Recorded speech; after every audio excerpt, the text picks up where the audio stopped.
नमस्कार। Facebook live के इस कार्यक्रम में आप सबका स्वागत है। आज चौथे लॉकडाउन के लगभग 5-6 दिन बाद पहली बार मैं फेसबुक लाइव पर आई हूँ और विद्यार्थियों का, बहुत सारे शुभचिंतकों का, कुछ पाठकों का दबाव था कि मैं फेसबुक लाइव करूं, लेकिन कुछ निजी लगने वाले कारणों के चलते मैं ऐसा नहीं कर पा रही थी। मुझे अपने बारे में कुछ भी लिखना स्वयं के द्वारा ही पसंद है। किसी और के ज़रिए कोई और मेरी बात कहे या लिखे, ये अमूमन मैं पसंद नहीं करती। लेकिन कल प्रोफेसर जगदीश्वर चतुर्वेदी ने मुझ पर दबाव बनाने के लिए एक पोस्ट डाल दिया कि कल सुधा सिंह लाइव फेसबुक पर आएंगी। ये मैं क्यों नहीं आ रही थी और आज क्यों आई हूँ, इसके बीच की एक मामूली सी कड़ी है। बांग्ला में एक शब्द है कथा। हर चीज़ की एक कथा होती है और कथा ना हो तो कथा के बगैर आत्मकथा की कल्पना करना मुश्किल सी बात है। हम हिंदी में जिसे बात कहना कहते हैं, बांग्ला में उसके लिए कहते हैं कथा बोलना या कथा बोलचू ना कहना। ये इस तरह के वाक्य प्रयोग हैं जो बांग्ला में होते हैं, लेकिन हिंदी में हम बात और कथा में फ़र्क है। कथा का एक विन्यास है, उसमें घटनाओं का एक संदर्भ है। तो जो मैं नहीं आ पा रही थी उसके पीछे कथा है, लेकिन वो कथा मेरी नितांत निजी है, लेकिन उसका जो कह सकते हैं डायमेंशंस हैं, आयाम हैं, वो निजी नहीं है।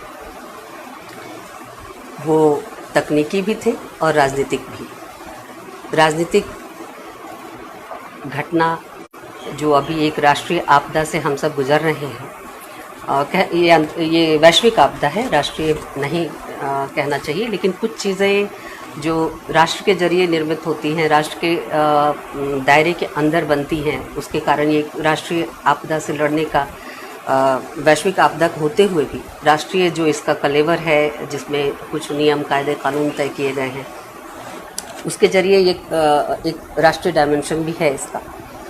तो कुछ ऐसी ही स्त्री की आत्मकथा का संदर्भ भी बनता है, जो निजी लगते हुए, नितांत छोटी छोटी घटनाओं से बनते हुए भी निजी नहीं होता। उसके बहुत सारे परिप्रेक्ष्य और आयाम होते हैं जो व्यक्तिगत जिसके सूत्र होते हैं, लेकिन उसके सूक्ष्म स्तर का अगर आप विश्लेषण करने जाएं तो उसमें बहुत सारे उसके अंतःसूत्र होते हैं जो एकदम निजी नहीं होते। वो कैसे प्रभावित करते हैं स्त्री के जीवन को, उसकी छोटी छोटी घटनाओं को और उसके तमाम तरह के गतिविधियों को, यह सब मिलकर उसका संसार बनता है।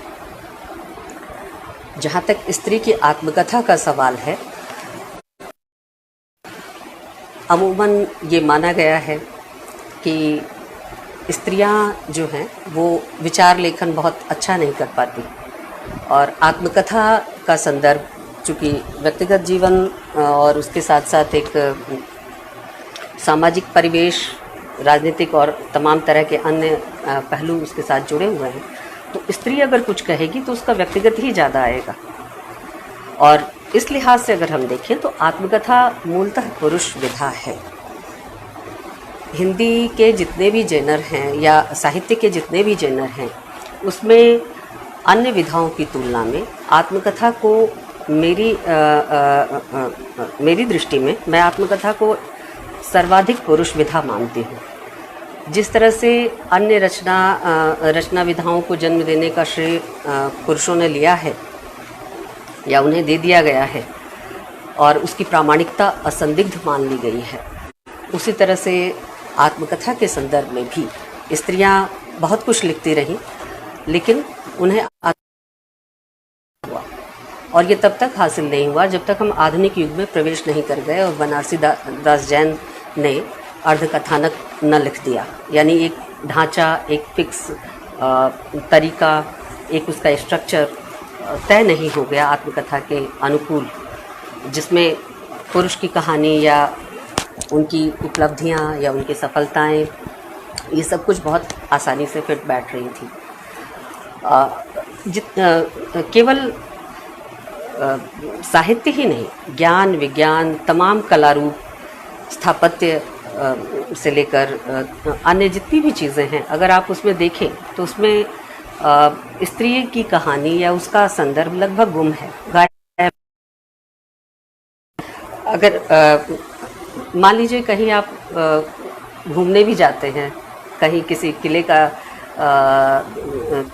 किले को देखने जाते हैं या किसी स्थापत्य का आनंद लेने जाते हैं, तो वहाँ आपको बहुत सारी सीता की रसोई भी मिल जाएगी, सीता का शयन कक्ष मिल जाएगा, जोधाबाई की रसोई मिल जाएगी, उनका शयन कक्ष मिल जाएगा, लेकिन और कोई संदर्भ स्त्री का रसोई और आरामगाह के अलावा और कोई संदर्भ भी बनता है समाज में, जीवन में, परिवार के भीतर, वह गायब मिलेगा।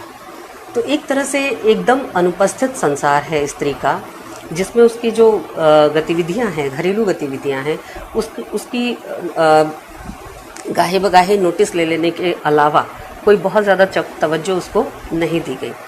और बोलना, स्त्री का बोलना, ये अपने आप में और भी मुश्किल बात है, कारण कि आपने सदियों से उसे अभ्यास कराया है कि वो चुप रहे। चुप रहने वाली स्त्री अच्छी स्त्री होती है, क्योंकि वो काबू में रहती है। आप वो जो बोलती है वो सरकश मानी जाती है, उसकी वो कुतर्की मानी जाती है, अथवा ऐसी स्त्री मानी जाती है जिस पर आप आसानी से नियंत्रण नहीं कर सकते। तो बोलने वाली स्त्री हमेशा से एक चुनौती रही है। चुप रहने वाली स्त्री अच्छी स्त्री मानी गई है। और चुप रहने का एक्सटेंशन अगर आप करें तो ये सहनशीलता तक चला जाता है, जिस सहनशीलता की चर्चा विवेकानंद से लेकर तमाम लोग करते हैं कि सहनशीलता स्त्री का गुण है। अगर विवेकानंद का जिक्र आता है तो जिस तरह से रामायण की नई व्याख्या उन्होंने प्रस्तुत की कि रामायण को हम सीता के लिहाज से देखें और सहनशीलता को आदर्श अगर बनाना है तो सीता को आदर्श बनाएं। लेकिन मुश्किल क्या है ये सहनशीलता, अगर इसकी आप परतें खोलें तो ये सहनशीलता कहाँ तक जाती, क्या चीज़ है जो स्त्री सहती है और सहकर रिएक्ट नहीं करती, चुप रहती है, और इस चुप रहने का महिमा मंडन किया जाता है। एक अगर ये एक बड़ी छोटी सी बात है, बहुत मामूली सी लगने वाली बात है जो मैं आपसे कह रही हूँ, लेकिन अगर इसकी आप परतें खोलें तो ये चुप रहना कितने तरह के सामाजिक पारिवारिक फाँकों को पचा लेना है, उसके बारे में नहीं कहना है, उन तकलीफ़ों के बारे में, उन आसपास घट रही घटनाओं के बारे में चुप रह जाना है और उसको सहनशीलता का नाम दे देना है। जैसे ही स्त्री बोलती है मर्यादाएं टूटने लगती हैं। ये जो मर्यादा है या ये जो इस तरह का एक महिमा मंडित स्थिति पैदा की गई है कि स्त्री परिवार की मर्यादा को धारण करने वाली होती है और परिवार का एक्सटेंशन समाज और समाज का एक्सटेंशन राष्ट्र। तो तमाम तरह की मर्यादाओं को चुनौती मिलती है, उनको धक्का लगता है अगर स्त्री बोलती है। तो आत्मकथा तो अपने बारे में बोलना है, और भी मुश्किल बात है। अपने बारे में बोलने वाली स्त्री, अपना सब कुछ बता देने वाली स्त्री कैसी हो, जबकि आपने, हम सब ने यही सुना है कि स्त्रियां पेट की हल्की होती हैं, सब कुछ बोल डालती, कुछ भी अपने भीतर नहीं छुपा कर रखती। लेकिन अभ्यास क्या कराया आपने? चुप रहने का, कुछ मत बोलो। ज़्यादा बोलना अच्छा नहीं है, अपने बारे में तो बिल्कुल ही नहीं बोलना चाहिए, क्योंकि जितना हम अपने बारे में बोलेंगे हम अपने परिवार को अमर्यादित करेंगे। तो ये जो अमर्यादा की स्थिति है जो स्त्री के बोलने मात्र से टूट जाता है, आप सोचिए कि जो स्त्री कलम पकड़ती होगी लिखने के लिए, उसके लिए कितनी मुश्किल बात है कि वह अपने बारे में, अपने परिवार के बारे में और परिवार के बहाने आसपास के परिवेश के बारे में, समाज के बारे में, समाज के भीतर स्त्री की स्थिति के बारे में और सामाजिक संबंधों के बारे में कैसे सोचती है, क्या सोचती है, राजनीतिक घटनाओं के प्रति उसकी क्या समझ है, वह उसको रखे और बिना किसी हिचक के रखे, यानी बिना किसी अंकुश के रखे, यह एक मुश्किल काम है। जबकि आपने स्त्री की नर्चरिंग में, उसकी परवरिश में इस चीज़ को पैबस्त कर दिया है कि उसे चुप रहना चाहिए, उसे सहनशील। आत्मकथा एक व्यक्ति के निज की मुखर अभिव्यक्ति होती है। तो जहाँ सदियों से स्त्री को चुप कराने का अभ्यास, चुप रखने का अभ्यास कराया गया हो, और अच्छी स्त्री की परिभाषा में स्त्री का चुप रहना भी शामिल हो, उसका सहनशील होना भी शामिल हो, तो बहुत मुश्किल है कि स्त्रियां आत्मकथा के जेनर को आरंभ से ही अपना पाते। जब स्त्रियों का कुछ भी लिखना अपने नाम से लिखना तक मुश्किल था। हिंदी साहित्य के आरंभिक युग को अगर हम देखें तो वहाँ स्त्रियां, कई ऐसी स्त्रियां मिलेंगी जो अपने नाम से लिखती तक नहीं थी। उनके नाम भी अजीब होते थे, एक अबला, एक पतिता, निस्सहाय विधवा, इस तरह के नामों से स्त्रियों ने अपनी बात लिखी है, यानी गुमनाम तरीकों से अपनी बात लिखी है। ये मैं का बिल्कुल विलोप आधुनिक काल के संदर्भ में पुरुषों के समक्ष नहीं था। उनके लेखन में ये चीज़ नहीं दिखाई देती कि उन्होंने बिना नाम की कोई चीज़ लिखा हो। छद्म नाम से लिखने का रवैया रहा है, ये ढर्रा रहा है, लेकिन बिना नाम के, और छद्म नाम का भी क्या, बाद में वो नाम पता चलते थे, वो जानकारी मिलती थी कि ये जो उपनाम है या दूसरा नाम है ये फला व्यक्ति का ही है। लेकिन स्त्रियों के बारे में बहुत सारी स्त्रियां ऐसी हैं जो गुमनाम तरीके से आधुनिक काल में भी लिखती रहीं, और ये बहुत बाद में हुआ कि स्त्रियों ने अपने नाम से अपने जीवन के बारे में, अपने निज के बारे में उद्घाटन किया है। आत्मकथा के व्यवहार के स्तर पर यह जो चुप्पी थी, इसे स्त्री के श्रृंगार की तरह गढ़ा गया, और ये देखना खासा दिलचस्प होगा कि स्त्री जब बोलती है तो कौन सी चीज़ें टूटती है, कौन सा सलवट समाज का सीधा होता है, स्त्री के बोलने से क्या चीज़ें बदलती हैं, ये देखना खासा दिलचस्प होगा। और इस लिहाज से अगर हम आत्मकथा के बारे में समझने का प्रयास करें तो आत्मकथा का जेनर अपने आप में स्त्रियों को जिस तरह से जीने का अभ्यास कराया गया है उसके अनुकूल नहीं पड़ता।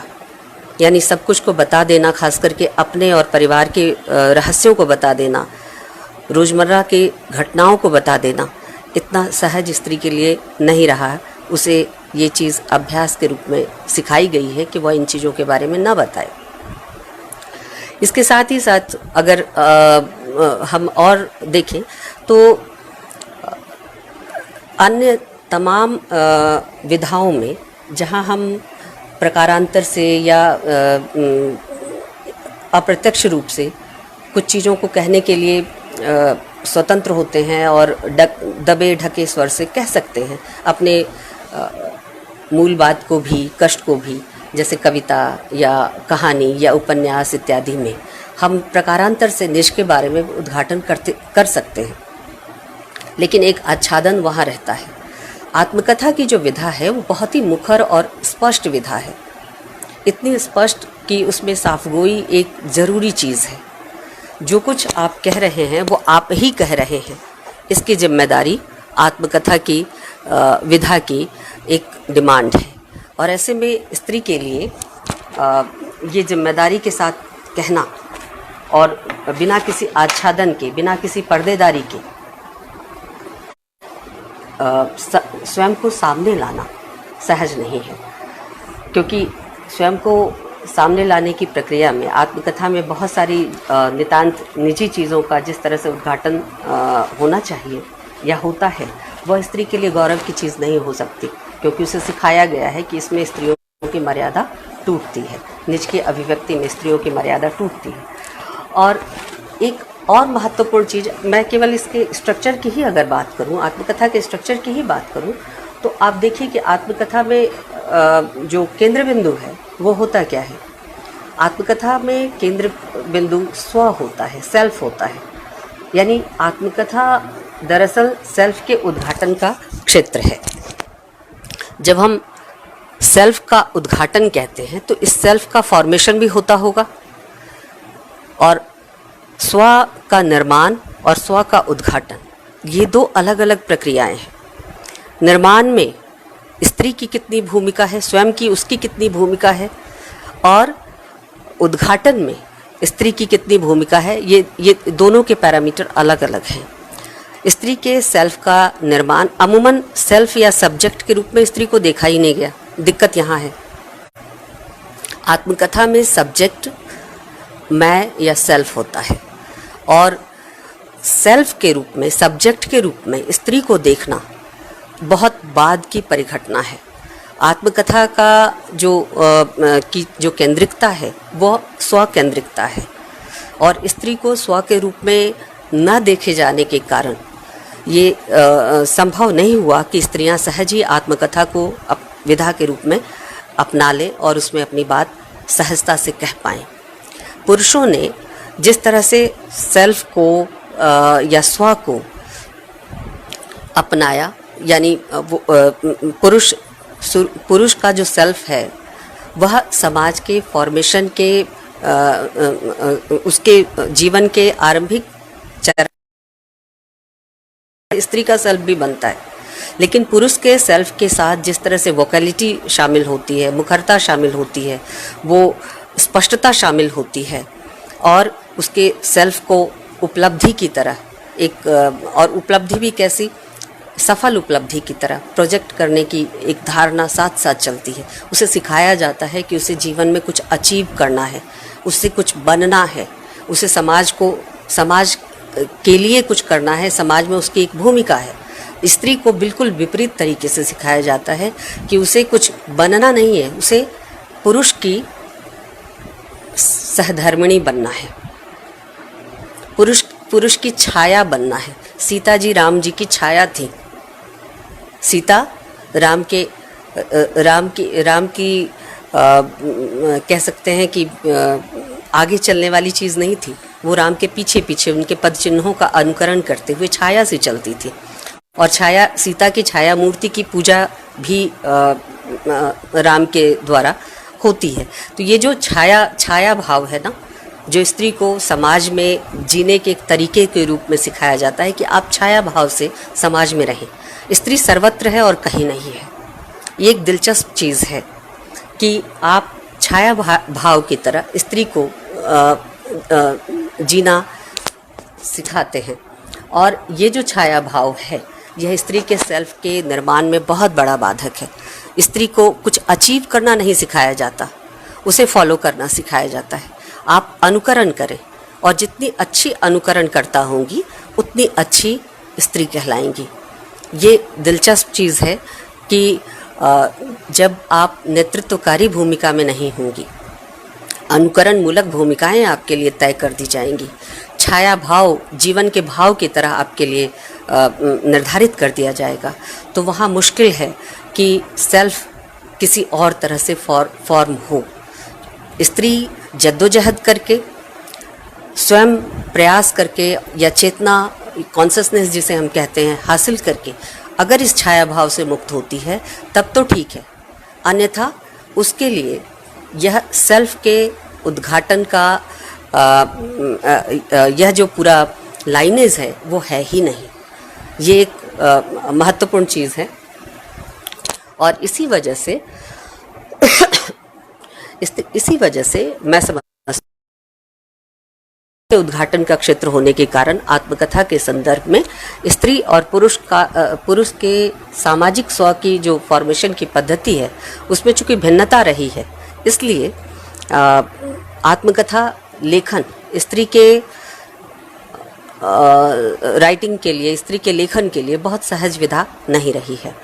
ये तमाम आंदोलनों और नागरिक अधिकारों और स्त्री चेतना के प्रभाव के कारण संभव हो पाया कि स्त्री आत्मकथा लेखन में मुखर तौर से प्रवेश कर पाई। और ये वह भी हिंदी की आत्मकथाओं की अगर हम बात करें तो ऐसा 80-90 के दशक में ही देखा जा सका। उसके पहले जो छिटपुट चीज़ें मिलती हैं उसको पुरुष साहित्यकारों ने आत्मकथा का नाम नहीं दिया। हालांकि ऐसा नहीं है कि स्त्रियों ने आत्मकथात्मक चीज़ें,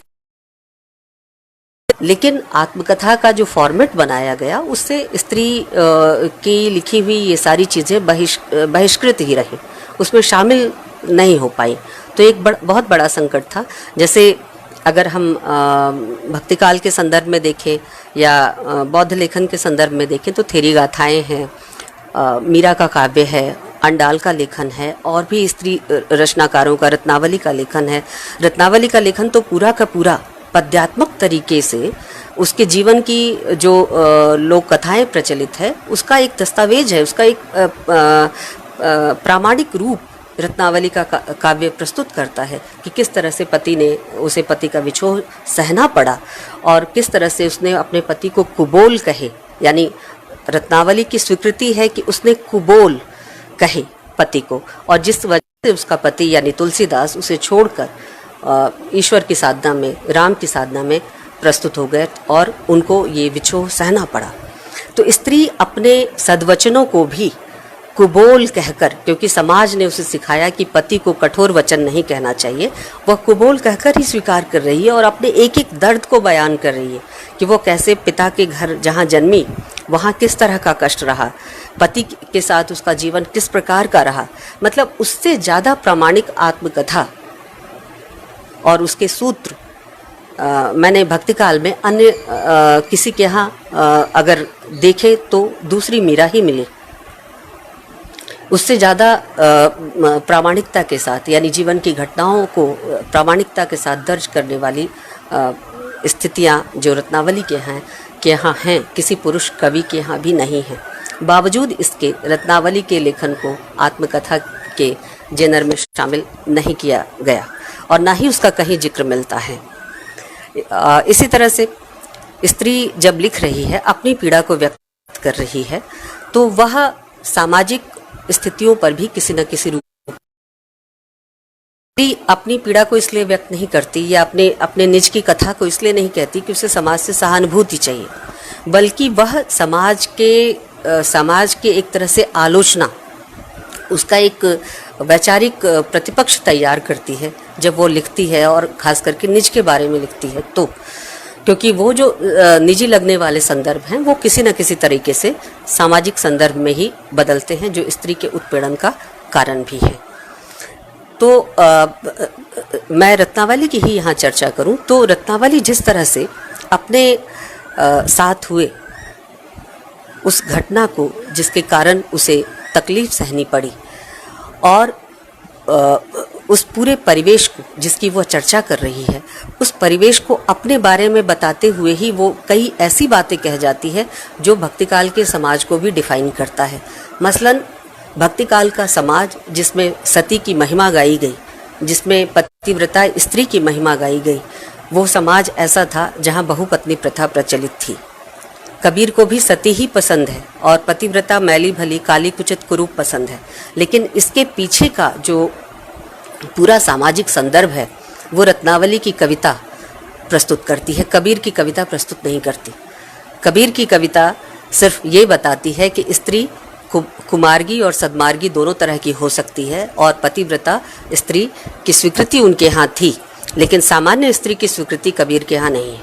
भक्तिकाल के सारे कवि स्त्रियों से बिदकते हैं और स्त्रियों की स्वीकृति का आलम यह है कि न केवल कविता में बिदकते हैं, बल्कि मीरा जैसी कवित्री जो स्वयं भक्त कवित्री की तरह स्वीकृत थी, उनके साथ मुलाकात के लिए भी एक पुरुष कवि वृंदावन जब वो मिलने गई तो मना कर देता है कि वो स्त्रियों से नहीं मिलता।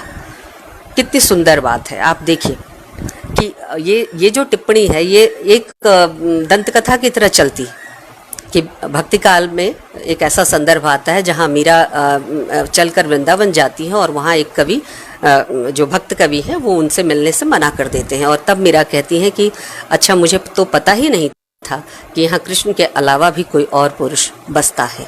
लेकिन ये एक छोटी सी दंत कथा कितनी कठोर टिप्पणी है, ये समझना किसी पुरुष मन के लिए मुश्किल बात है। आप समझिए कि किसी को स्त्री होने के कारण ही निकृष्ट बताकर उससे मिलने से इनकार किया जाए, ये स्त्री जीवन की पीड़ा हो सकती है या नहीं हो सकती है? उससे ये जो समाज है उस पर इससे कोई टिप्पणी या उसकी कोई आलोचना यहाँ निहित है या नहीं है? उस समाज की आलोचना होनी चाहिए या उस स्त्री की होनी चाहिए? जाहिर है कि समाज की आलोचना की तरफ हमने ध्यान नहीं दिया। भक्ति काल के संदर्भ में बात करते हुए भी जब हम बात, हाँ स्त्रियां माया थी, वहाँ स्त्रियां स्त्री का निषेध है क्योंकि भक्ति के लिए वो बाधा थी। तो ये देखना चाहिए कि क्यों निषेध है। क्या स्त्री अपने आप में ऐसी कोई एंटिटी है, सत्ता है जो भक्ति से लोगों को विमुख कर देती है, या आपकी खुद की भावनाएं ऐसी हैं जो स्त्री को उसमें बांध कर स्वयं भटकती हैं और स्त्री के लिए भी जीवन का एक नगण्य मूल्य प्रस्तुत करती है? यहाँ ये सवाल महत्वपूर्ण होना चाहिए। लेकिन हमारे साहित्य के इतिहासों में हम यही पढ़ते आए कि स्त्री जो है भक्ति काल में स्त्री का निषेध इसलिए किया गया क्योंकि भक्ति के मार्ग में बाधा थी। भक्ति के मार्ग में बाधा नहीं थी स्त्री, बल्कि उस समाज में जहाँ बहुविवाह प्रथा प्रचलित थी, बहुपत्नी प्रथा प्रचलित थी, परकीया प्रेम प्रचलित था, उस समाज में स्त्री के साथ जो सामाजिक व्यवहार था वह स्वयं स्त्री के लिए उसकी व्यक्तिमत्ता को हासिल करने के लिए, उसके व्यक्तित्व को प्राप्त करने के लिए एक मुश्किल हालत पैदा कर रहा था। इस दिशा से भी हम भक्ति काल के संदर्भों को देखें और वहाँ एकमात्र स्त्री पतिव्रता का महिमा गायन करना अलग बात है, लेकिन पातिव्रत्य का जो संदर्भ है वो कैसे स्त्री के मन में भी एक काउंटर सवाल प्रस्तुत करता है कि वह पुरुष से भी एक निष्ठता की मांग करती है, और इस मांग को भक्ति काल की विशेषता के तौर पर बताया ही नहीं जाता। तो स्त्रियों ने जहाँ निजी चीज़ों, ये संदर्भ जो निजी संदर्भ है स्त्री के जीवन का, वह ऐसा पुरुष चाहती है जो सिर्फ उसी को प्रेम करे। अगर पुरुष स्त्री से एकनिष्ठ प्रेम की मांग करता है तो स्त्री भी पुरुष से एकनिष्ठ प्रेम की मांग करती है। इस संदर्भ को भक्ति काल के पूरे सामाजिक संदर्भ के अंतर्गत स्त्री पुरुष संबंधों की उपस्थिति को किस तरह डिफाइन करें या रीडिफाइन करें, अगर हम इस लिहाज से देखेंगे तो एक नया एस्पेक्ट, एक नया पक्ष वहाँ खुलेगा। लेकिन हमने इस लिहाज से कभी नहीं देखा, किसी इतिहासकार ने नहीं देखा। देखे जाने की ज़रूरत है। उस समाज को इतना मर्यादित समाज वो नहीं था, चूँकि भक्ति थी वहाँ तो मर्यादा भी थी वहाँ, ऐसा मान लेना मूर्खता होगी। और ये मूर्खता हम शायद बहुत दिनों से करते आ रहे हैं। इस मूर्खता को हटाने की, इस पर बात करने की और ज़्यादा से ज़्यादा बात करने की ज़रूरत है। मेरे कहने का अर्थ ये है कि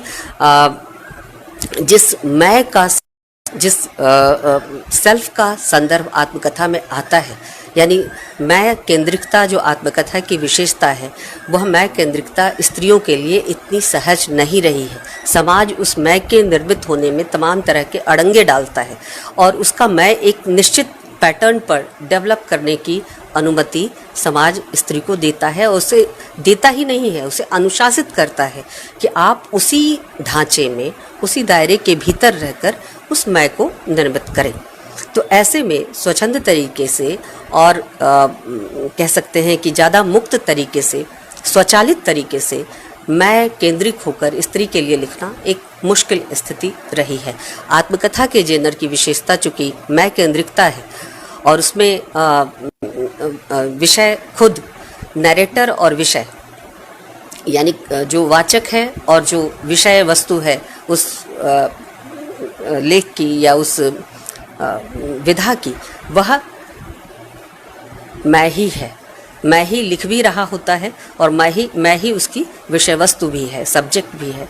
तो ऐसी स्थिति में स्त्री के लिए मैं सब्जेक्ट के रूप में होना एक मुश्किल और चुनौतीपूर्ण स्थिति रही है, जो बहुत बाद में स्त्रियों ने जद्दोजहद करके अपनी अन्य तरह की जो सामाजिक उपलब्धियां हैं उसे हासिल करके और शिक्षा प्राप्त करके, साथ ही साथ नागरिक अधिकारों के कारण जो समान धरातल पर स्त्री पुरुष को देखने की बात आई और व्यवहार में कुछ कुछ उसकी झलक आई, तब जाकर स्त्री के लिए संभव हुआ कि वह मैं के रूप में स्वतंत्र तरीके से देख, सोच और विचार सके। स्त्री की आंख से देखना यानी स्त्री के नज़रिए से देखना। स्त्री जब लिखेगी और मैं की कथा लिखेगी तो वह अपने नज़रिए से भी लिखेगी और तभी वो विश्वसनीय भी होगी। दृष्टिकोण लिखने वाले का ही होगा। और आत्मकथा की खूबी ये है कि अन्य बाकी जगहों पर हम और किसी तरह से काम चला लें, लेकिन आत्मकथा लिखते वक्त हमें अपने दृष्टिकोण जो बहुत सारे निजी और वैश्विक और सामाजिक तमाम तरह की चीज़ों का एक संयोजन है, उसका सहारा, अपना दृष्टिकोण, स्त्री का अपना दृष्टिकोण, स्त्री का अपना नज़रिया, स्त्री की अपनी आँख से देखने की बात, यह तो एक और नई चीज़ हुई। स्त्री का दृष्टिकोण अमूमन हम मानते ही नहीं हैं कि स्त्री के दृष्टिकोण से साहित्य को देखा जा सकता है, स्त्री के दृष्टिकोण से जीवन को देखा जा सकता है, स्त्री के दृष्टिकोण से किसी वैश्विक त्रासदी को देखा जा सकता है। यह हम मानते ही नहीं हैं। जो कुछ घटता है उसमें स्त्री पुरुष जैसा नहीं है, वह तो बस एक घटना है और उसको एक दृष्टिकोण से देखा जा सकता है। नहीं, ऐसा नहीं है। जिस एक दृष्टिकोण की बात की जाती है वो अमूमन मुख्य धारा की या पुरुष की दृष्टि होती है, वो वर्चस्व की दृष्टि है। स्त्री जब देखेगी तो उसके अन्य पहलुओं और पक्षों को भी देखेगी और वह स्त्री का नज़रिया होगा। तो ऐसी स्थिति में स्त्री की आंख से देखने का प्रश्न और उस देखे जाने को स्वीकार करने का प्रश्न, और दूसरी चीज़ ये है कि स्त्री और पुरुष के समाज में स्त्री और पुरुष के स्व के निर्माण का जहाँ तक प्रश्न है, उसमें स्त्री के स्व के निर्माण को हमेशा ही जेंडर के आधार पर विभाजित करके देखा गया है। तो ये एक बड़ा कारण रहा है जिसके कारण जो आत्मकथा का जेनर है वह स्त्री के लिए बहुत सहज जेनर नहीं रहा। अब अगर हम आत्मकथा के भीतरी पक्षों पर बात करें, यानी आत्मकथा के अंतर्गत हम किन चीज़ों को विस्तार से लिख रहे हैं या किन चीज़ों पर बात करना चाहते हैं, कुछ उसके डायमेंशंस तय करने की बात करें, तो वहाँ पर जो परिवार है वह स्त्री के आत्मकथा लेखन में बहुत बड़ी जगह घेरता है। परिवार और उसके बाद किनशिप जिसे हम कहते हैं, जो भाई बहन नाते रिश्तेदार, इसके साथ साथ एक्सटेंडेड फैमिली, परिवार के भीतर माँ पिता और उनकी भूमिकाएं, पति भाई या परिवार से इतर अगर कोई पुरुष संपर्क में है तो प्रेमी या दोस्त या मित्र जो भी आप कहें, वह इन सब की क्या भूमिका है और ये किस तरह से दाखिल होते हैं। तो सबसे पहला जो आत्मकथा का जो की पहली सीढ़ी अगर हम स्त्री लेखन के संदर्भ में भी देखें तो स्त्री लेखन की पहली सीढ़ी परिवार से शुरू होती है, उसकी दूसरी सीढ़ी शिक्षा है और तीसरी सीढ़ी राजनीति। इस लिहाज से अगर हम देखें तो आत्मकथा स्त्री के लिए बहुत सुविधाजनक जेनर होना चाहिए था, क्योंकि आत्मकथा का आरंभ परिवार से होता है। लेकिन स्त्री के लिए आत्मकथा का यह जेनर बहुत सुविधाजनक कभी नहीं रहा। परिवार इसकी प्राथमिक सीढ़ी होने के बावजूद भी परिवार के साथ स्त्री के संबंध हमेशा से जटिल संबंध रहे हैं। बहुत सरलीकृत करके परिवार के संबंध और परिवार के तमाम ताने बाने को स्त्री के लिए देख पाना एक मुश्किल काम है। और जब भी स्त्रियों ने आत्मकथा लिखा है, परिवार उसकी आलोचना के केंद्र में रहा है, जबकि पुरुषों के यहाँ परिवार का जो संदर्भ आता है, अगर पुरुष लेखन के संदर्भ में आत्मकथा के जेनर की विशेषताओं को देखें तो बहुत स्पष्टतया आप दो धाराएं देख सकेंगे। स्त्री लेखन में आत्मकथा के जेनर की विशेषता आपको बिल्कुल अलग तरह से दिखेगी और पुरुष लेखन में आत्मकथा के जेनर में आपको अलग विशिष्ट बिंदु दिख पड़ेंगे। मसलन परिवार का संदर्भ ही अगर आप देखें तो पुरुष के लिए परिवार का संदर्भ जिस तरह से आता है, स्त्री के लिए परिवार का संदर्भ उसी तरह से नहीं आता। हालांकि दोनों की अपब्रिंगिंग, पालन पोषण परिवार के भीतर ही होता है। परिवार के भीतर ही उनके तमाम तरह की जो उनके जीवन से संबंधित घटनाएं हैं वो घटती हैं और कई बार परिवार का निर्णय उनके जीवन की घटनाओं को प्रभावित भी करता है। लेकिन पुरुष के लिखे में परिवार जैसे आता है और स्त्री के लिखे में परिवार जैसे आता है, उसमें जमीन आसमान का फर्क है। गरीब से गरीब लेखक भी, यानी अगर लेखक अपनी गरीबी का महिमा मंडन कर रहा है, अभाव का महिमा मंडन कर रहा है, तब भी परिवार में माता पिता और अन्य तरह के सामाजिक संबंध, पारिवारिक संबंध उसके पक्ष में खड़े दिखाई देते हैं। यानी गरीबी, अभाव और तमाम तरह की वंचनाओं के बीच भी अगर दलित लेखन भी आ रहा है तो जो वंचित और दलित है उसके यहाँ भी कम से कम माता पिता, परिवारी जन पुरुष लेखक के साथ खड़े हैं। लेकिन स्त्री लेखिका के साथ स्त्री के लेखन में परिवार का संदर्भ जिस तरह से आता है उसमें वंचना, गरीबी और अभाव अगर हो तो उसमें स्त्री के साथ खड़े होने के लिए कई बार उसके माता पिता और ख़ास करके माँ भी तैयार नहीं होती। यानी वहाँ भी एक ख़ास तरह का विभेद दिखाई देता है कि परिवार के जो संसाधन हैं, परिवार की जो जितनी चेतना है परिवार की, उसमें अगर कोई चीज़ किसी को सबसे पहले मिलनी चाहिए तो वह स्त्री नहीं होगी। वह परिवार का कोई ऐसा सदस्य होगा जो उस परिवार में जो भी परिवार का मुखिया है उसके लिहाज से वह सर्वाधिक उपयुक्त पात्र होगा। यानी अमूमन वह बेटा ही होगा, बेटी नहीं होगी। बेटी का नंबर, बेटी की चिंता बहुत बाद में आती है। परिवार में अगर समृद्धि है तब ये स्थिति थोड़ी बदलती है, लेकिन वहाँ भी जिस तरह के टसल दिखाई देते हैं उसमें स्त्री के लिए कोई चीज़ मिल पाना परिवार के अंतर्गत भी सहज नहीं होता। अब एक तो वो जो भोक्ता स्त्री है जिसने परिवार के भीतर इस तरह की चीज़ें भोगी या देखी हैं, लेकिन जब वो स्त्री लिख रही होती है, इन चीज़ों को दोबारा लिख रही होती है आत्मकथा के रूप में, जहाँ वो नैरेटर होती है, सब्जेक्ट को डील कर रही होती है, तो लिखते वक्त स्त्री परिवार को कैसे देखती है और लिखते वक्त पुरुष परिवार को कैसे देखता है, यह भी आत्मकथा के जेनर में स्त्री और पुरुष आत्मकथा के लिहाज से भेद की मांग करता है। यानी आपको अंतर करना पड़ेगा और अंतर बहुत साफ दिखाई देता है कि जब पुरुष परिवार के बारे में लिखता है या परिवार की चिंता या परिवार का संदर्भ पुरुष के लेखन में दिखाई देता है तो वह किस तरह से परिवार के बारे में लिखती है या परिवार का संदर्भ स्त्री के लेखन में आता है तो वह किस तरह से आता है। आइडियल है मुक्तिबोध। मुक्तिबोध बहुत प्रसिद्ध और सुचिंतित आलोचक हैं।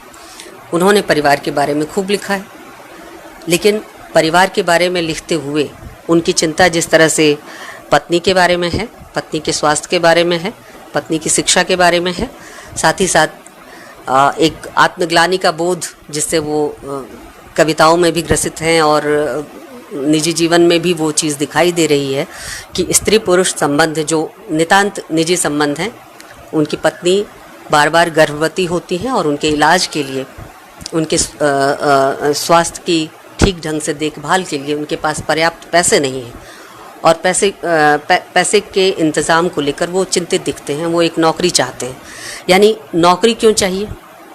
नौकरी कवि को नहीं चाहिए, नौकरी आलोचक को नहीं चाहिए, नौकरी एक ऐसे व्यक्ति को चाहिए जो बहुत प्रतिभावान है लेकिन परिवार की चक्की में पिस रहा है। परिवार के लिए उसको नौकरी चाहिए ताकि वो अपने लिए सुरक्षित और कह सकते हैं कि सुरक्षित जगह या और समय निकाल पाए कि वह रच सके।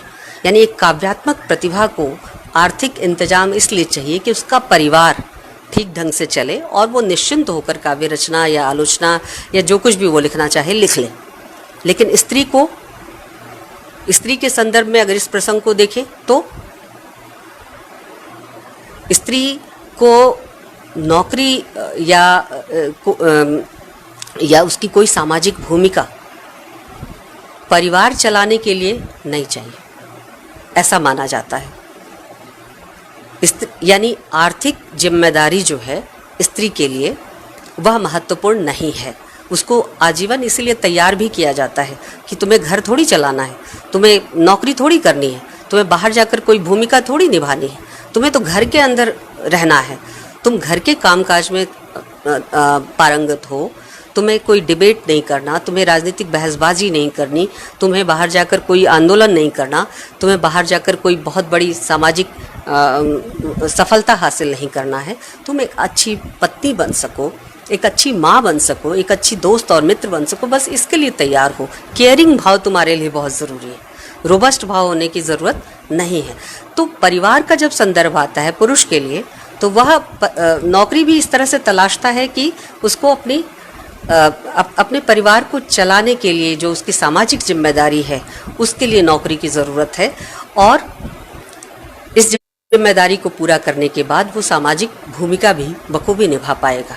लेकिन स्त्री के लिए जब परिवार आता है तो हमेशा आप देखें कि परिवार स्त्री के लिए उसके अस्तित्व के लिए ही एक तरह से बाधक की भूमिका में आता है। अस्मिता की बात तो बहुत बात की है। स्त्री के एग्जिस्टेंस जिसे कहते हैं, बुनियादी एग्जिस्टेंस जो है वही खतरे में होता है। बार बार उसे चुनौती मिलती है। उसके एक एक निर्णय पर, एक एक वयस्क निर्णय पर स्त्री के अस्तित्व को परिवार के भीतर ही सबसे ज़्यादा खतरा होता है। वह स्त्री जब परिवार के प्रति लिखती है, परिवार के बारे में लिखती है, तो वो कैसे लिखती है ये भी देखना है। और जिस तरह की घटनाएं, जिस तरह की रियल स्टोरीज़ और जिस तरह के शोध और आंकड़े हमारे सामने आ रहे हैं, उससे परिवार का बड़ा विभत्स चेहरा स्त्री के संदर्भ में निकल कर आता है। एक सवाल और स्त्री आत्मकथा के रचनाकारों के लिए रखना चाहूँगी कि उनकी आत्मकथाओं में परिवार का ये चेहरा, पितृसत्तात्मक दमन का यह चेहरा कम से कम क्यों आता है। परिवार की आलोचना दलित लेखिकाओं के यहाँ भी जिन्होंने आत्मकथा लिखी है कम है, बहुत नगण्य है। और जिन लोगों ने ऐसे जो दलित लेखिका नहीं हैं, मुख्यधारा की जो लेखिका हैं, सवर्ण लेखिकाएं हैं, उन्होंने जो लिखा है उसमें भी परिवार की आलोचना नहीं है या कम है। उनके कोई किसी निर्णय विशेष को चुनौती मिली हो और उन्होंने सरेंडर नहीं किया हो, इस तरह की घटनाएं हैं। लेकिन जो सच्चाई है परिवार की, जो क्रूर चेहरा है परिवार का, वो बहुत कम स्त्री रचनाकारों के यहाँ, आत्मकथा लेखिकाओं के यहाँ दिखाई पड़ता है। ये चिंता की बात है, क्योंकि जो सामाजिक आंकड़े हैं, सच्चाई है और जो प्रोजेक्शन है सच्चाई का लेखिकाओं के यहाँ, वो थोड़ा सा उसमें एक फाँक है, गैप है। ये समझने वाली बात है कि ऐसा क्यों है। कहीं हम परिवार को फिर उसी मर्यादा के नाम पर संभाल कर लिखना तो नहीं चाहते, उसके बारे में बचाना तो नहीं चाहते। कहीं वही हमारे संस्कार हमें लिखने से, बोलने से रोक तो नहीं रहे, जिन संस्कारों को हमें घुट्टी में पिलाया गया है। तो यहाँ ज़रा ठहर कर सोचने की ज़रूरत है। एक और चीज़ कि आत्मकथा के जेनर में मुख्य रूप से पैबस्त जो बात है वो ये है कि आत्मकथा प्रायः उन लोगों की होती है या वो लोग लिखते हैं जो कुछ हासिल कर लेने के बोझ से भरे होते हैं, और ये हासिल करना सामाजिक संदर्भों में होता है।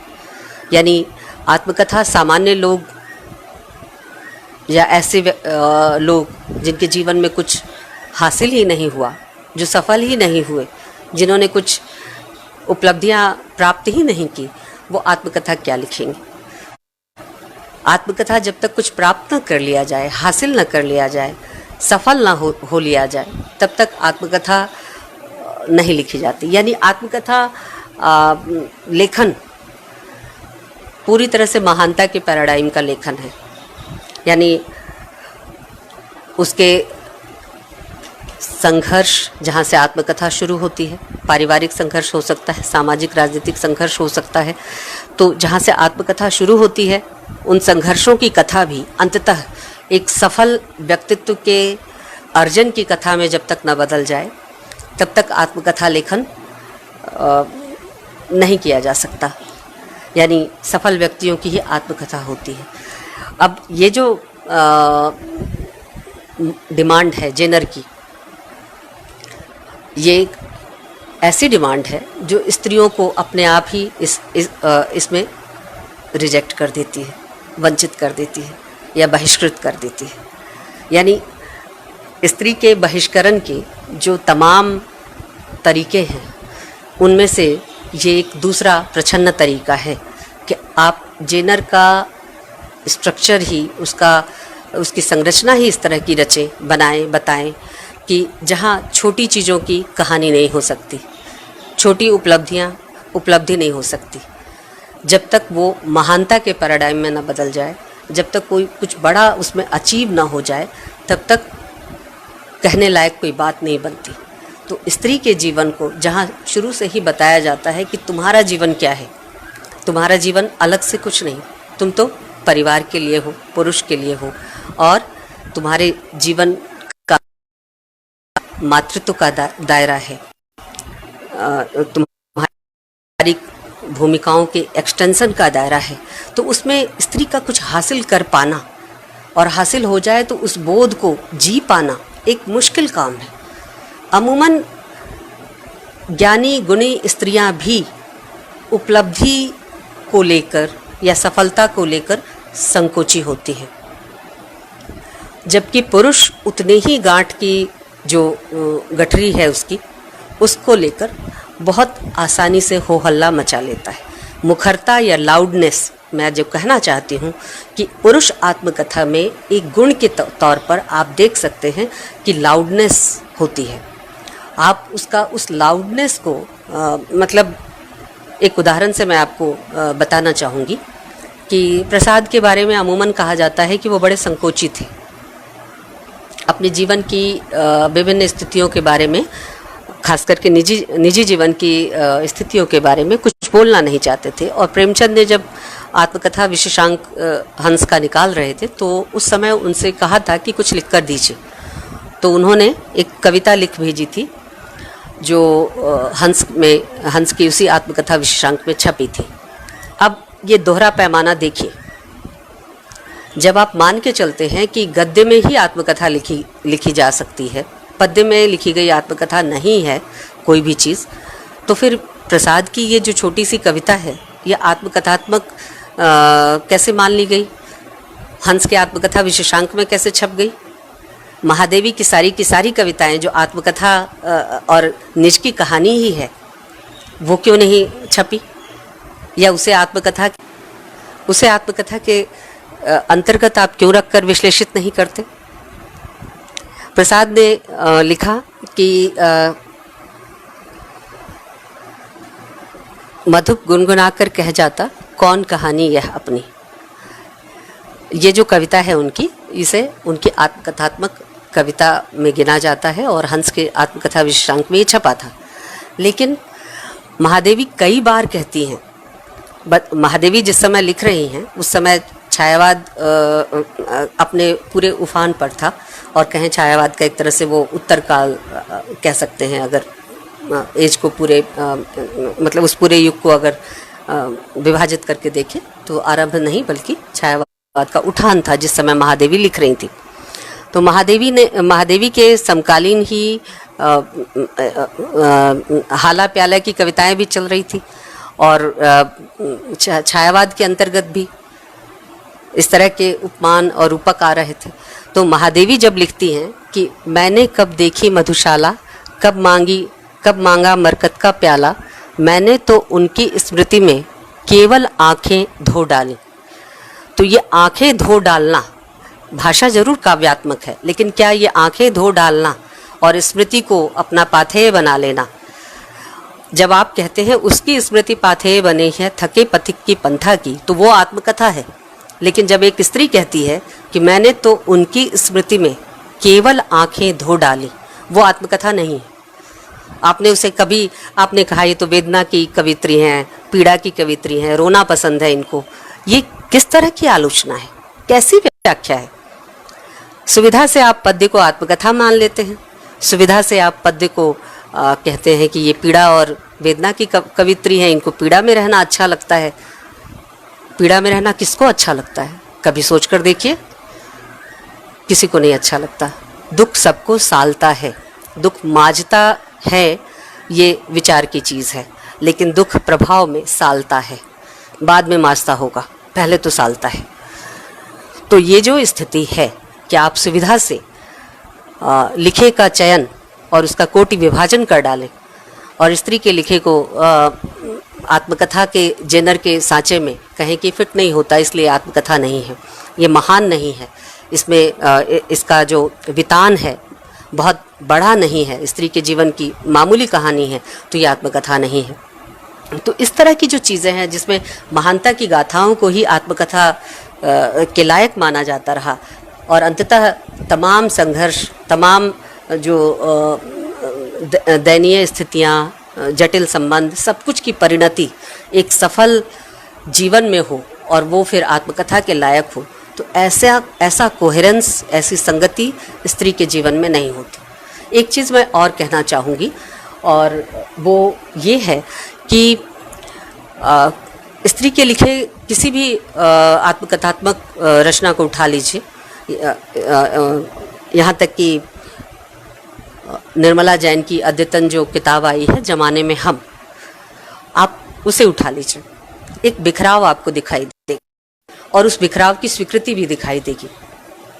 निर्मला जी भी लिखती हैं भूमिका के अंतर्गत, और ये बिखराव केवल निर्मला जी के यहाँ नहीं है, ये बिखराव प्रभा खेतान के यहाँ भी है, ये बिखराव मैत्रेयी पुष्पा के यहाँ भी है, ये बिखराव कौशल्या वैसंत्री के यहाँ भी है, ये बिखराव सुशीला टाक भौरे के यहाँ भी है, ये बिखराव हर जगह आपको दिखेगा। एक कोहेरेंस नहीं है, यानी आत्मकथा के विन्यास में जिस तरह के कोहेरेंस की ज़रूरत है, जिसमें तमाम उपलब्धियाँ, संघर्ष और उपलब्धि, संघर्ष और उपलब्धि, इस तरह की एक संगति और उसका संगीत चलता चला जाए, ऐसी स्थिति स्त्री के जीवन में बमुश्किल आती है और उसके लेखन में भी ये बिखराव दिखाई देता है।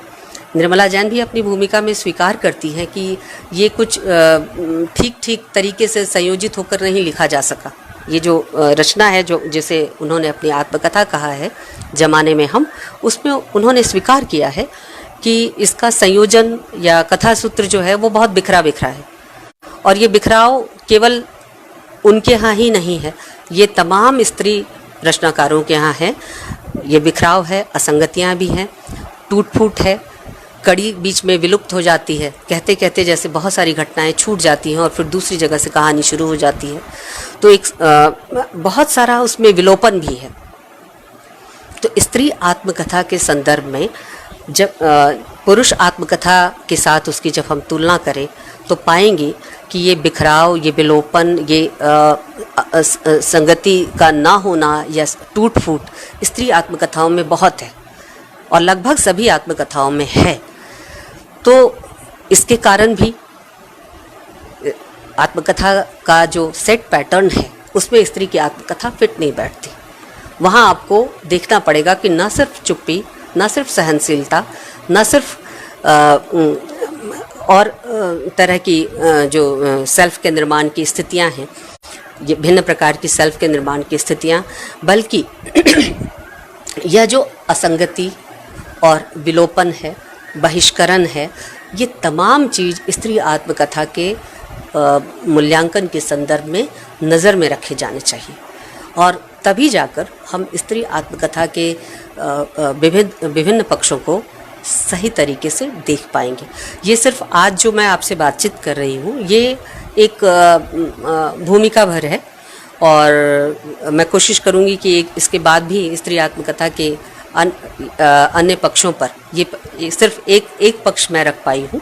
इसके अलावा भी स्त्री आत्मकथा के और विविध पक्ष हैं जिन पर बात किए जाने की ज़रूरत है, और लगभग प्रत्येक पक्ष महत्वपूर्ण तरीके से आत्मकथा के विधा में मूल्यांकन की प्रक्रिया को चुनौती देता है। और इस चीज़ को हम जितनी जल्दी साहित्य आलोचना में समझ लें उतना अच्छा होगा और साहित्य आलोचना का उतना भला होगा, क्योंकि स्त्रियां जिस सशक्त तरीके से और मुखर तरीके से आत्मकथा लेखन के क्षेत्र में प्रवेश कर चुकी हैं, कर रही हैं और लिख रही हैं, वह अब आलोचना के उपकरणों पर भी यह दबाव पैदा कर रहा है कि वो बदलें और नए तरीके की व्याख्या करें। और वो जो पुराना तरीका था, जो मुख्यधारा की आलोचना का तरीका था, जो मूलतः पुरुष आत्मकथा लेखन की आलोचना के औजार थे, उसे बदलने की ज़रूरत है और स्त्री आत्मकथा लेखन के नए औजारों को नए सिरे से तलाश करने, पहचानने की ज़रूरत है और उसे रेखांकित करने की ज़रूरत है। ये इसको भूलने या इस पर बात न करने या फर्श के नीचे खिसका देने मात्र से कि यह तो स्त्री की निजी कथा थी, लेकिन आप देखिए कि स्त्री की निजी कथा अभी उल्लेखनीय तरीके से, अगर हिंदी साहित्य के परिदृश्य पर हम नज़र डालें और पूछें कि अभी सबसे ज़्यादा चर्चित विधा कौन सी है, तो स्त्री का जो लिखा हुआ आत्मकथात्मक हिस्सा है वो सबसे ज़्यादा चर्चित है। सबसे ज़्यादा महत्वपूर्ण तौर से, उल्लेखनीय तौर से वही चीज़ उभर कर आई है। दलितों के द्वारा लिखा हुआ जो आत्मकथा लेख है वह भी उभर के आया है। तो ये आइडेंटिटीज़ हैं और इनका लिखा हुआ है, इनकी जो छोटी छोटी जीवन गाथाएं हैं, जो बहुत महान उपलब्धियां की झलक हमें नहीं दिखाती, इनको पढ़ने के लिए नए किस्म के औजारों की ज़रूरत है। और तभी संभव है जब हम इनको केवल कहानी के तौर पर ना पढ़ें, बल्कि ठहर कर सोचें कि आखिर ये चीज़ जो इनकी आत्मकथा में आ रही है उसका कारण अन्य भी हो सकता है, बाहरी संदर्भ भी हो सकते हैं, और उन बाहरी संदर्भों को हम आलोचना के टूल्स के तौर पर विकसित करें और आलोचना और जो अन्य बाहरी संदर्भ हैं उनके बीच एक आवाजाही का संबंध बने। ये श्रेयस्कर बात होगी। धन्यवाद। आज के लिए आपसे विदा।